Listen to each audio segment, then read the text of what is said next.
Arson, rapine, riot, civil insurrection is terrifying Europe. The date is 1848. In England, rebels conspire to overthrow the Royal Academy of Arts. The rebels are students and idealists.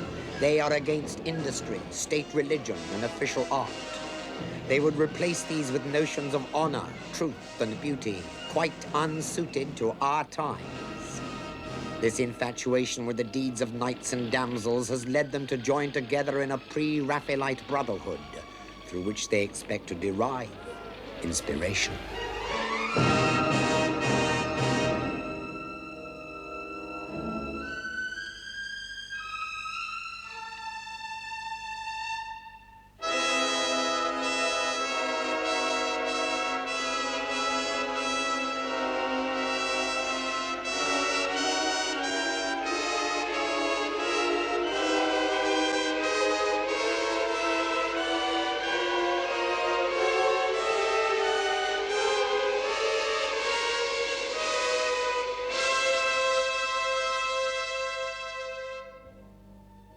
The Pre-Raphaelite brothers have fished out a stunner from a milliner's near the Haymarket.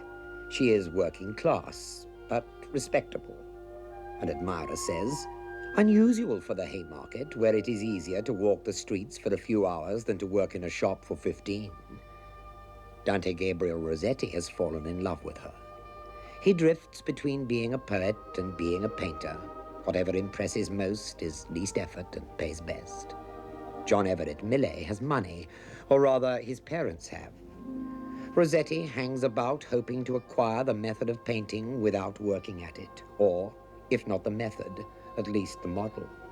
Ophelia may please Millais, but Miss Elizabeth Siddal pleases Rossetti more. Rossetti has led Miss Siddal away from his brother Pre-Raphaelites. He accuses them of using her as a mere clothes horse, but has not got round to painting the girl himself. He is leading her to expect a proposal of marriage, but would have no objection if, instead of a wife, he acquired a mistress. Miss Siddal acts with the instincts of her class, to protect herself in a cruel and pitiless world where love, more often than not, leads to disillusion. It is best not to be caught too easily. That's enough of posing. Recite me a poem. A sonnet for the Cid. What's that, then? I looked and saw your eyes in the shadow of your hair, as the stranger sees a stream in the shadow of the wood. And I said, my faint heart sighs are me to linger there, to drink deep, and to sleep in that sweet solitude. Oh, I like that indeed. Recite it again from the beginning. I have not finished. But it's lovely. Comprehending not the sense, you like the sounds I sing.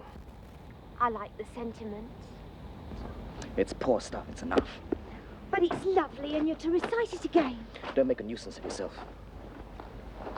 Can't you behave proper? Miss Siddal, I'm sorry. Miss Siddal, I'm sorry. I'm beastly to you, and I mean to be nice. You keep me at arm's length, or I long to hug you. Don't speak, you Don't spit! There, you're just rude. Miss Siddal, I am sorry. What do you want, then? Oh, my God, what shall I do with the girl? I want to make you mine, don't you know that? Oh, then why can't I meet your ma and pa? You shall. You've been saying that for months. Well, give me time. Oh, you're ashamed of me. Oh, I'm a shop girl. What sells bonnets? I'm not la-di-da like your sister. Bonnets or not, I'm jolly fond of you. Funny way of showing it.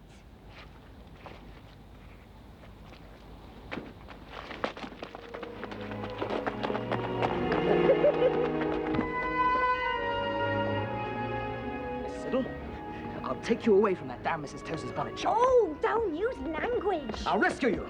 No more bonnets, no more Tozer. Down with Tozer! Death to Tozer! No more Mrs. Tozer. Oh, we found it. Why? I'd never wear a bonnet of hers again. Well, let's rid you of this one first. No! Yes! No! No!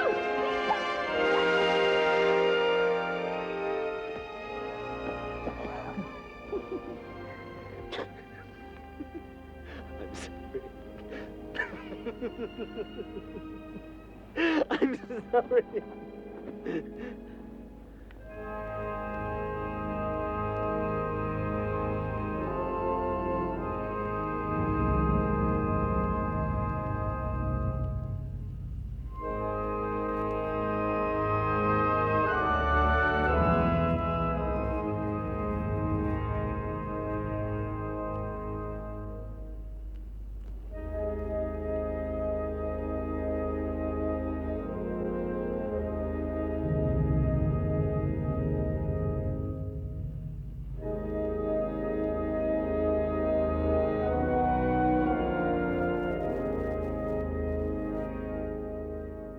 She fluted with her mouth, as when one sips, and gently waved her golden head inclined outside his cage, close to the window blind, till her fond bird with little turns and dips piped low to her of sweet companionships. And when he made an end, some seed took she, and fed him from her tongue, which rosily peeped as a piercing bud between her lips. And like the child in Chaucer, on whose tongue the Blessed Mary laid when he was dead, a grain, who straightway praised her name in song, even so when she, a little slightly red, now turned on me and laughed, I heard the throng of inner voices praise her golden head.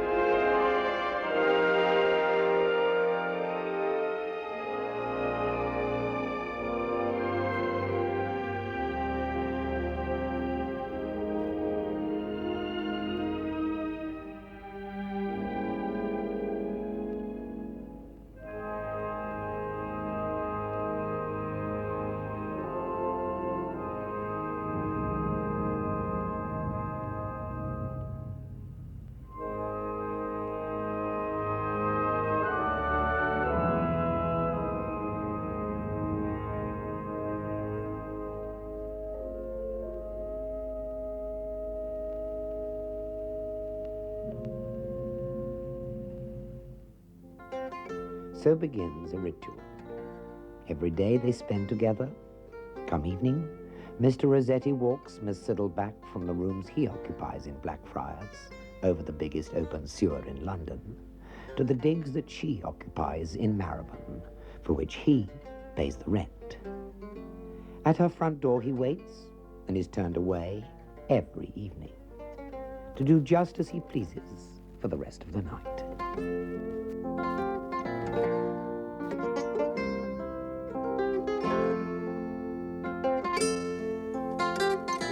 Next morning, Mr. Rossetti is back in his rooms in time for the spiritual session, combining this, perhaps, with the more mundane matters that seem to arise in an artist's life. And every morning, in pops Lizzie, a little paler, saying less, asking nothing. Thus they exist in a world of their own, each shaping the other to their own desire, each oblivious to the stench from the sewer beneath their windows, each lost to the smoking city and the world beyond. And the world does not intrude, but kinsfolk do. When you meet them, Rossetti tells his model, say nothing and stay safe. Christina Rossetti loves her mamma and her papa and her sister and William Michael. But the love she has for her brother, Dante Gabriel, is greater than for all of them. Miss Siddle's respectability is gaudy compared with that of Miss Rossetti, and Miss Rossetti loves God, which Miss Siddle does not, except in passing, like dropping a curtsy to a statue in black. God has his uses, according to William Michael, but his sister Christina makes altogether too much of religion to the point of religiosity. So these are the Rossettis, pleased with themselves apparently, not Italian, but not really English, except for William Michael. He is resigned to supporting the family in failed enterprises, with Papa bedridden and balmy, and Christina and Mamma failing to start a school, and Mamma being difficult about Gabriel and Miss Siddle. Mamma liked the idea of being a model to an artist in her very own family, and of having sons and daughters painted as celebrities and saints. But if Mrs. Rossetti has met the challenge of Miss Siddle by refusing to meet her, her daughter is not so uncharitable. Excuse me, Miss Rossetti, would you take a cup of tea? No, thank you. And what are you doing now that you are no longer making hats in Mrs. Tozer's shop? I'm teaching Miss Siddle to draw. How clever. I must take up drawing myself. We must go. Well, goodbye.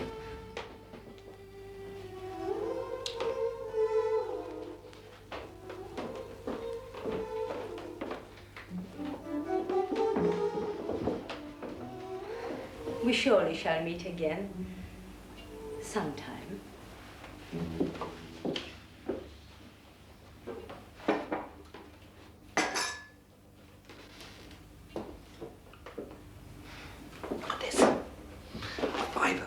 Not the first, but the second quarter's rent from my full-feathered fellow tenant. Here, you didn't tell me William was sharing. Oh, don't worry, he won't live here amongst all this squalor. It's not as bad as... Oh, but I shall ensure that he pays his share of the rent. Come on. Let's go and drink his health at supper.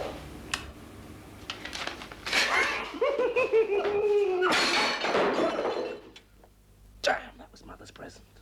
Oh, never mind, doesn't matter. It is unbecoming for the personification of a spiritual ideal to display an appetite. But Miss Siddle goes to the other extreme. She throws up almost as often as she eats. And what is more, her ailment is genuine and baffling. I insist you take a sob. It's all right, I can manage. The Guggins, you haven't eaten all evening. You were too rich. And how are your dwellings? They're lovely. I want you to take a quid. It will be now. Come on. You want it?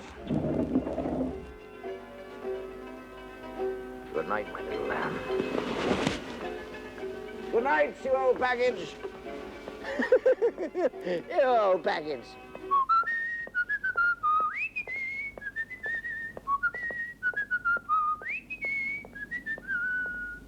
Caught in his own ideals of chivalry and chastity. After 5 years of almost daily visits, Miss Siddle remains a virgin. Ideals apart, this can become most tedious. Even more so if the virgin takes to art, in slavish imitation of her tutor and in preference to housekeeping, at which she is also hopeless, even at a medieval level. Hell! And Tommy. Now the button's come off. I was thinking of you when my heart gave a sudden lurch and the button couldn't hold it and it flew off out of the window. I got a mother of pearl here. Mother of pearl, sister of jet, sweetheart of gold, all 20 carat. Oh, no! I've stitched and stitched that shirt.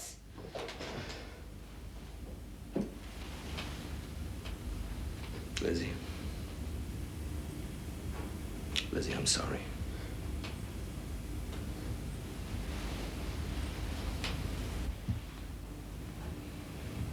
Your hair is a golden veil through which I see my dreams.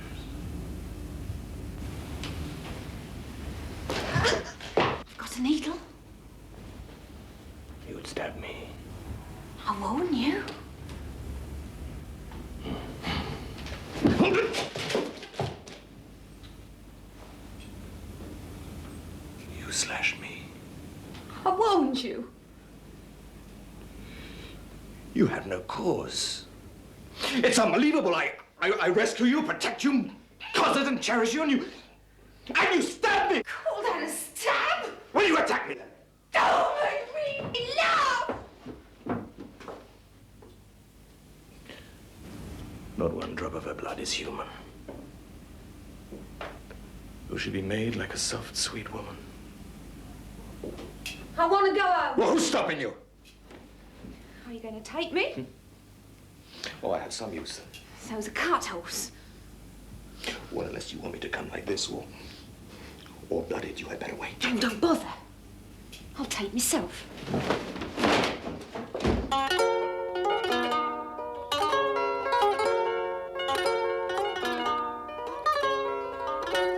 Despairing of home comforts, Rossetti looks to the possibility of combining business with pleasure in the person of Miss Fanny Cornforth, another Cockney model of rather wider experience. Fancy him taking on like that about a tiny scratch. Anyways, he deserve it. He's only got to pop the question. Of course I'll marry him. God knows what I'd do if I lost him. Oh, Emma. I hurt so. Like there was an iron band locked tight round me. Ever tried Mother's Blessing? What's that then? Laudanum, of course. I gives it to kids when they're squally.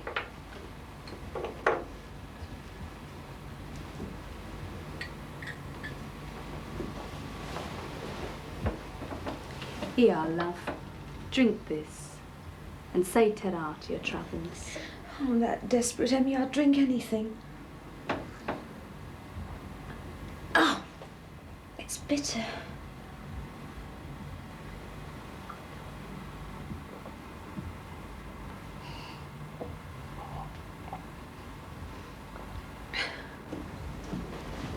Who is this? I don't know. Do you know who it is? Sweet Fanny Adams. So you know her, Mrs. Brown?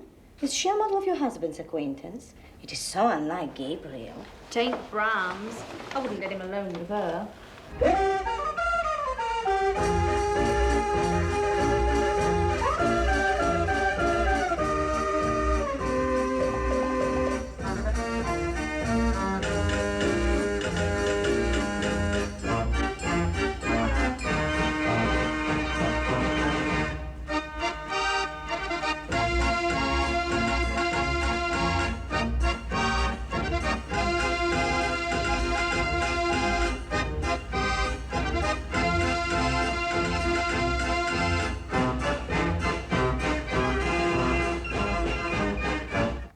Don't matter who she is. She ain't pretty. It matters considerably if Dante Gabriel is to be persuaded to sell his work. It is partly his fault that he's so neglected. Oh, if we could only find some person of influence to become his patron. If pigs had wings, they'd fly. I'm trying to help you both. Yes, Miss Rossetti.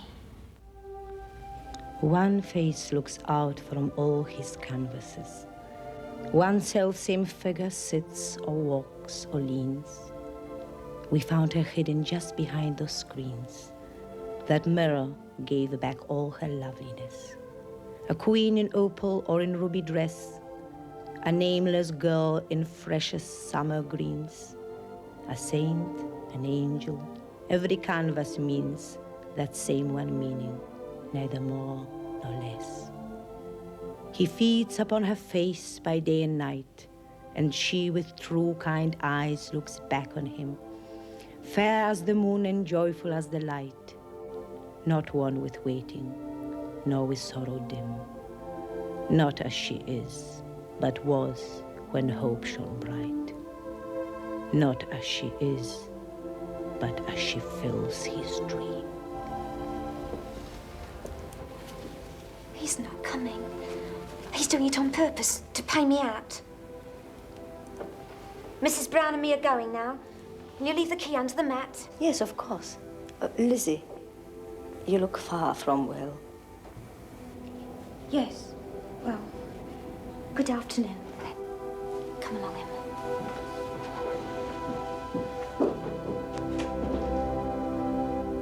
The light of the world is most certain to establish the fame of one pre-Raphaelite brother.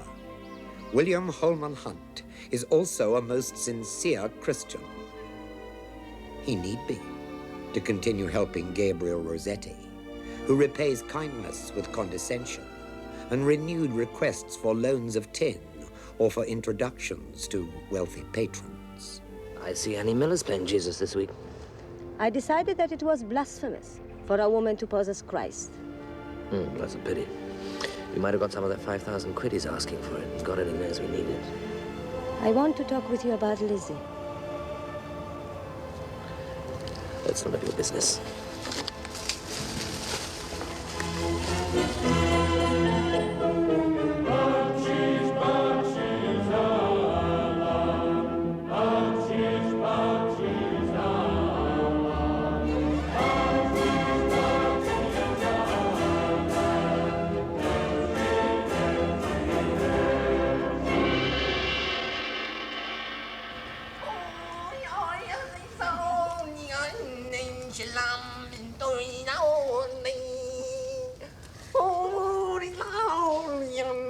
You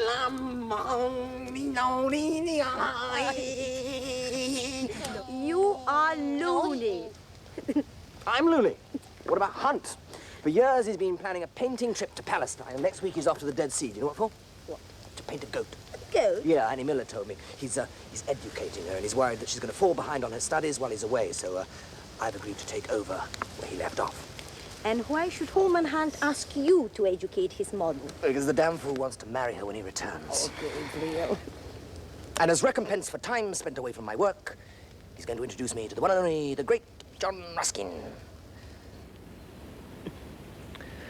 And if Ruskin can't find anybody to buy my work, then nobody will. And if he cannot? Then there's my poetry. Self-made millionaires, city fathers, municipal dignitaries, and other art lovers with ready open checkbooks look for guidance on what to buy from one man. John Ruskin is the arbiter of what is art and what is not. And it is John Ruskin who comes to Rossetti. Oh, that's a Lancelot. And, oh, that's a study by Miss Siddle. It shouldn't really be there. She's just a pupil. And this is another one of hers. I don't know how they got in here. It's another one by I'm terribly sorry. You did this. Will you take some tea? Well, Miss Siddle, you're under no obligation to play hostess to me. The plain hard fact is that you have genius. And genius must be encouraged. I have plans for you. And for our friend here. In the tactics of patronage, John Ruskin is a master. He raises the weak with the same suave charm with which he humbles the proud. Gabriel says Ruskin keeps his personal effects under glass, since he never has occasion to use them. Among other irritations, Ruskin calls Lizzie Ida and treats Gabriel like a schoolboy. Ruskin is a sneak who's growing to love me because I am a sneak too. He half likes Hunt because Hunt is half a sneak. He adores Millet because Millet is the prince of sneaks, but too much so, for he sneaked away Ruskin's wife, and so Ruskin is obliged to hate him for having too much of his favorite quality. Admiring my portrait? No, not particularly. I wish to see Ida freed from any financial anxiety. Well, that also is my dearest wish. I should be delighted to settle a pension on her, but I fear she's too proud to acquiesce in such an arrangement. Not necessarily. You think not? That just shows your lack of understanding of a woman's pride. Now then, I will advance you £150 per annum, and a similar sum to Ida. This will be for work which I will value as you produce it. Well, I don't know about that. Ida must spend the winter abroad at my expense. Would you like some stuff? Art is my stimulant, Rossetti. Now then, what delights have you brought me this day? Hello, girl. From Rusker's. With fondest regards. Come on then, open it. The most valuable thing in all the world, he said. What do you reckon, diamonds? Well, you must admit that stupid old bastard is out to make our fortune. If only you'd let him.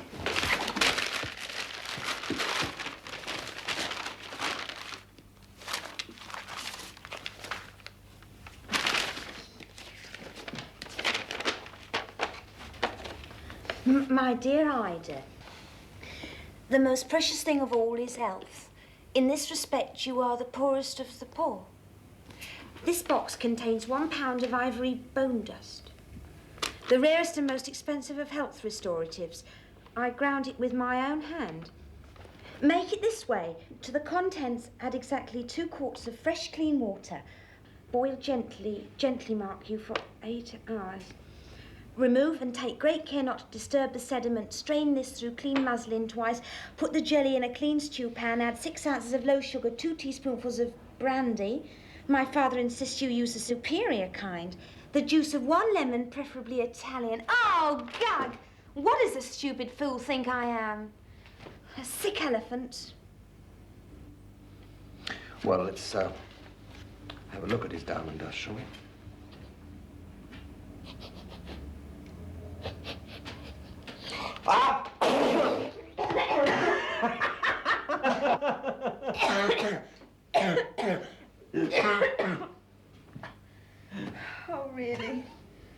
wish he wouldn't call me Ida. Of all the stupid names. He wants to send you to the south of France, you lucky old devil. He's trying to force us apart. Oh, don't talk such cock. Well, he's concerned about your health.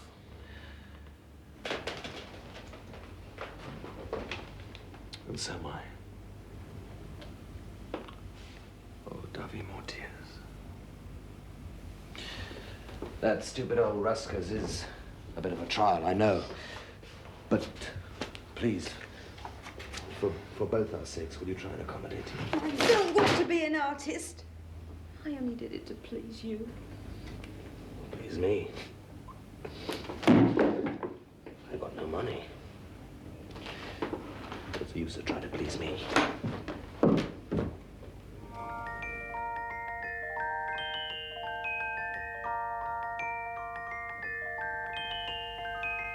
Things are looking up at Rossetti's place. Except that Gabriel is seldom there and Emma Brown always is.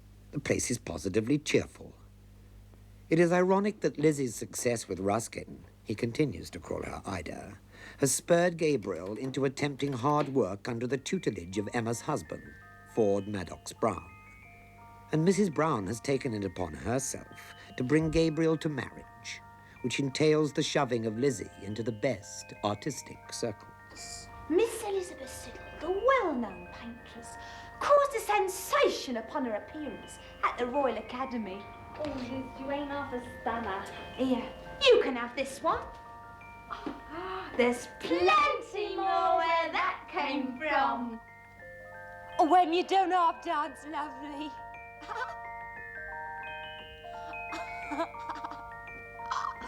Oh.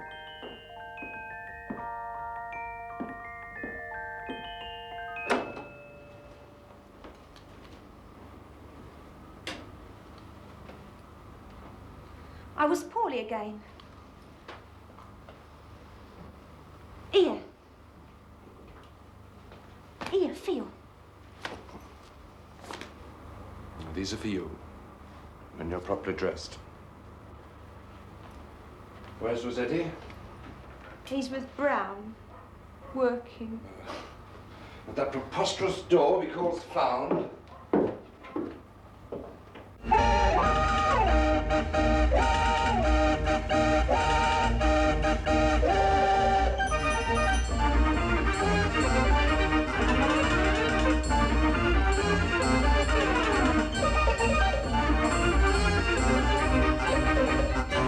Geniuses are all alike, little and big.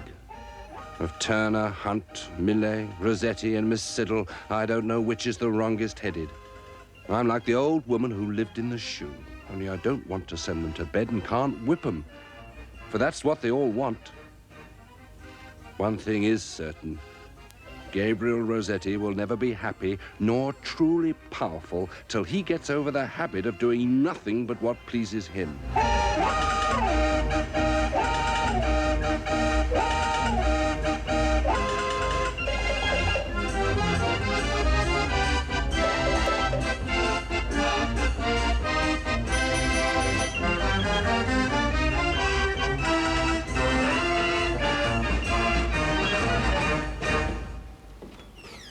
What did old Faceache want? Tickets. Good news. Arrangements for your convalescence in the south of France have been completed. Gabriel has arranged for his aunt to act as your chaperone. When you return, I shall expect you chirpy as a Cockney canary. Oh, Gug. That's my idea. An awakening conscience, your idea. You must have come over queer. It's been my idea for years. A picture that freezes the moment when an erring woman apprehends with terror that the bottomless pit awaits her. And Hunt filched it. By rights, I should filch you. Yesterday was St. Valentine. Thought you at all, dear dove divine, upon the hair in sorry trim and rueful countenance of him, that Orson who's your Valentine? He daubed, you know, as usual, The stick would slip, the brush would fall, yet daubed he till the lamplighter set those two seedy flames astir, but growled all day at slow St. Paul. The ball was heard ere noon. The dun was at the door by 1:30. At least 'tis thought so, but the clock, no Lizzie there to help it stroke, struck work before the day begun. Some time over the fire he sat, so lonely that he missed his cat, then wildly rushed to dine on tick, 9 minutes swearing for his stick, and 13 minutes for his hat.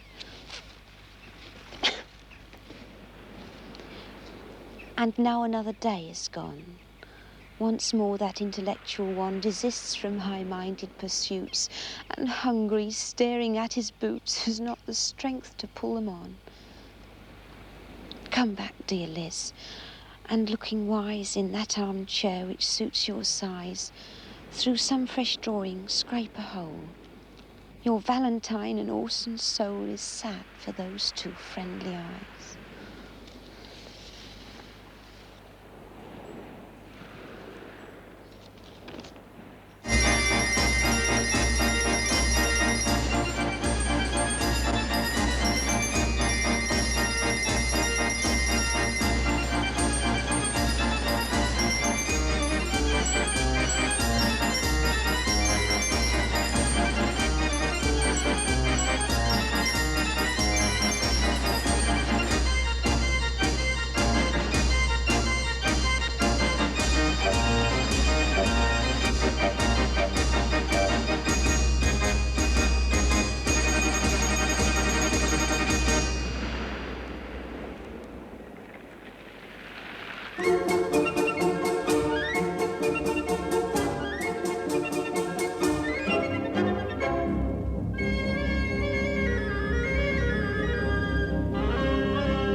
Oh, Mama, how surprised dear Lizzie will be when she arrives and finds you waiting for her.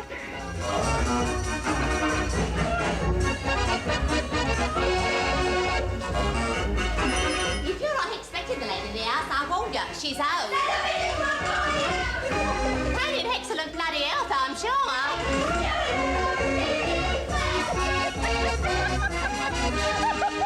What's the matter? I haven't seen anyone know me before.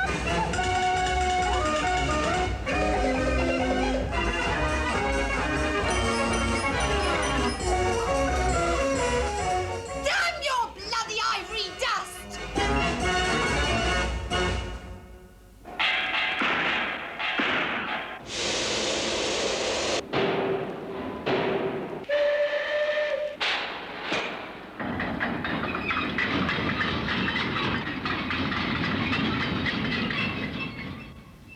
And it came to pass that a dreadful dragon held all the land in its thrall. Such steam and smoke came from its snout that all the land grew dark, and flames belched from its arse. And the dragon begat dragons that shrieked and roared.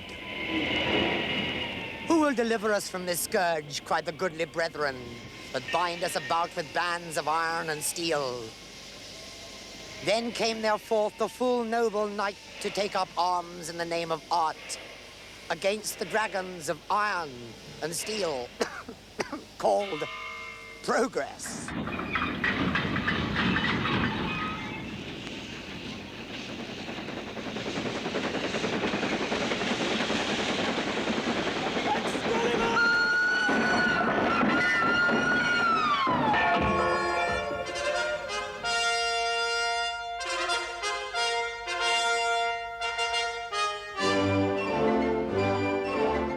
And the goodly brethren were exceeding joyous, and accompanied him to that sweet city with her dreaming spires, that the vulgar do call Oxford. And those who came with him were three. One exceeding hairy, named Morris, whom all call Topsy. One exceeding thin, named Jones, whom all call Ned. And one most beauteous, whom all call Algernon Swinburne, because he cannot paint, but only pose. Then said they all that he henceforth would be their liege and champion. Truly, said the brethren, all men throughout the realm do say that ye make marvels. Marvels, eh? Oh, I wouldn't go so far as to say that. Modest success, growing reputation. And the full noble knight doth dwell among us right merrily. And in the castle there is much creation, and many beautiful things are done and said. Rossetti does manage things. Yesterday he told me neither Ned nor Topsy had painted a bloody thing until he put them up to this. And yet he insisted on having them. Topsy is, after all, very rich. And Rossetti has the greatest confidence in his abilities. Ah! Blockhead, Topsy! Golden hair for the fast bitch, not pitch black and to make notes on the wall-eyed model. Yes, old fellow, but I prefer black. Preference granted. Ah! Damn you, fat-ass stomacher! May you die on a dung heap! You don't take notes! No need to, you hairy man! Models float round and round in my head. No, I need something more earthy. By God, the great you do! So do I. Let's go stunner hunting. Let's go stunner hunting. We're going stunner hunting.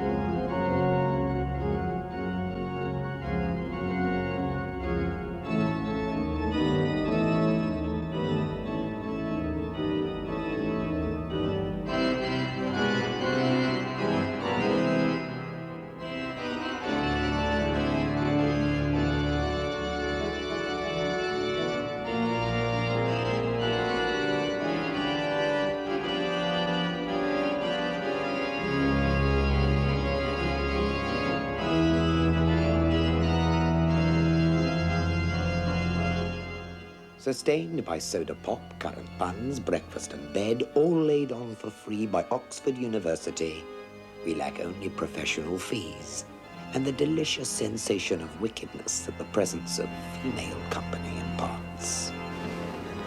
Miss Burton, I'd like you to meet some colleagues of mine. This is Swinburne, a poet born but not yet burst upon us.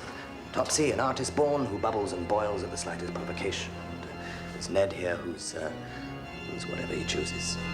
Gentlemen, we should be extremely grateful to Miss Burton. Miss Burton, who has now agreed to sit for us as Queen Guinevere.